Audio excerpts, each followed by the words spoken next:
রবিবার রাত থেকেই সমহিমায় ফিরছে গঙ্গাসাগর।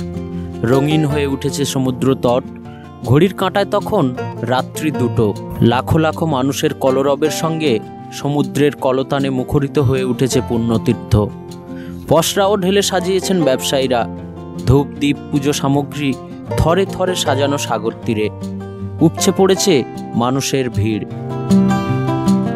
দেশের বিভিন্ন প্রান্ত অতিক্রম করে প্রতিবেশী রাষ্ট্র থেকেও বহু পুণ্যার্থী এসেছেন এই মহামিলন ক্ষেত্রে।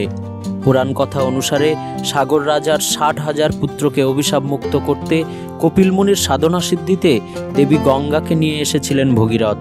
জাহ্নবীর স্পর্শে মুক্তি পেয়েছিলেন তারা। আর সেই মোক্ষ লাভের আশায় আসমুদ্র হিমাচল হতে নানান মুনি ঋষি থেকে সাধুসন্ত ও লাখো লাখো পুণ্যার্থীরা ভিড় জমান এই গঙ্গাসাগরে। পুণ্য লগ্নে পুণ্য স্নানের সেই ছবি তুলে ধরছে আপনাদের সামনে বিশ্ব সমাচার। গঙ্গাসাগর থেকে রবীন্দ্রনাথ সামন্ত ও দেবব্রত মণ্ডলের রিপোর্ট, বিশ্ব সমাচার।